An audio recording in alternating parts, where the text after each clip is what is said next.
is there a sense with this that there is some kind of agenda, particularly looking at the woke version of luxury beliefs? Is there an agenda at the top, or is it just a bunch of people doing things without realizing they're doing things?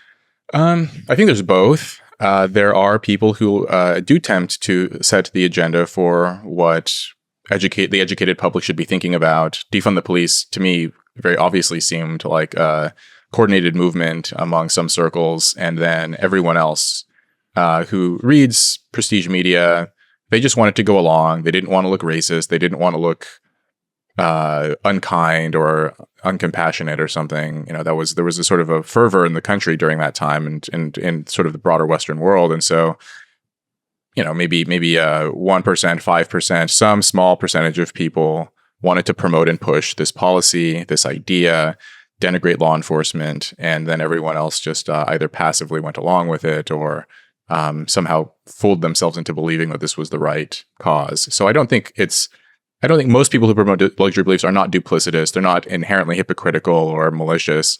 But yeah, there is a small percentage of people who do believe that Western society is inherently corrupt and that anything we can do to undermine it would be advantageous.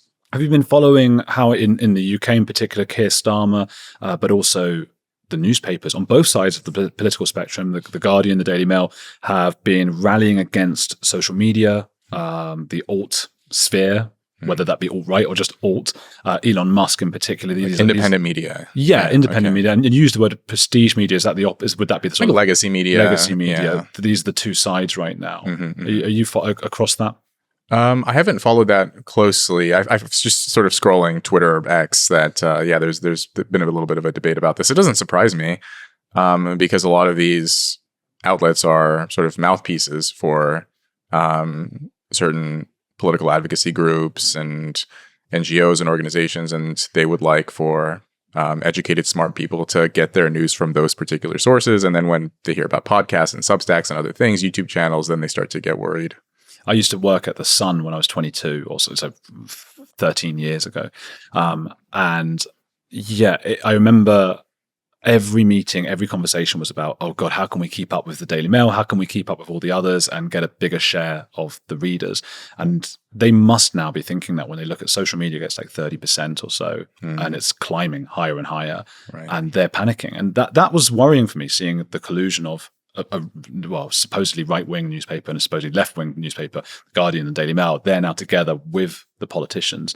You rarely see that unless there's some sort of authoritarian government. You rarely see all three of those, the left, the right, the media, and the politicians together. And I wondered again if that's some kind of luxury belief, because a lot of the issues that social media is raising tend to be in favor of the working class, whereas the mainstream or the legacy or the prestige, they're looking at, you're all just far right, all of these working class people, and they seem to be in favor now of a lot of the woke views. What do you think of that? That sounds right. I mean, you've probably seen some of these charts and graphs from Zach Goldberg and David Rosado. So these are researchers who've basically tracked certain keywords in legacy media, the Washington Post and the New York Times, and you can see this spike from roughly 2010 to 2018, this massive increase in words like racism and sexism and homophobia, and all of these politically correct or woke terms just sort of spiked during that period, during that roughly decade-long period.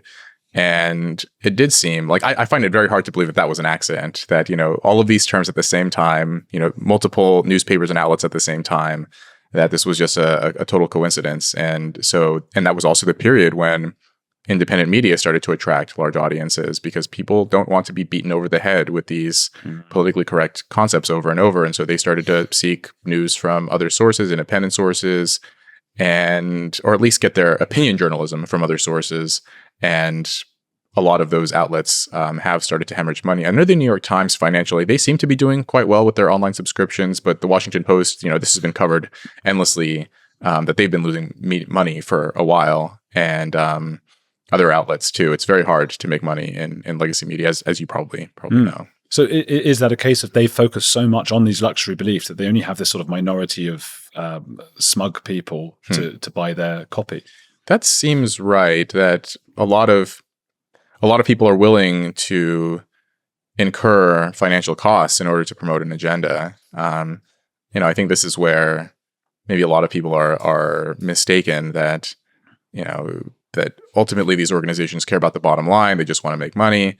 That's true, but it's not as straightforward as many people think. I think that people who are in leadership positions at these organizations do care about the bottom line, but there are young, energetic activist journalists who don't really think that much about economics. They don't think about finances. They have a mission, and they're willing to take pay cuts. They're willing to do whatever it takes. And also, I think for a lot of them, because a lot of journalists are trust fund kids or people who come from money, that's just not a concern for them. Money's not the issue. It's an agenda.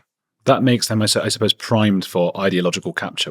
I guess there's two sides of this, because you don't want to be someone who's a grifter who just wants money and you're writing articles for money. But if you're not concerned with that, then you're more liable to be captured ideologically, I suppose. That's interesting. Yeah, that sounds right to me. Gosh.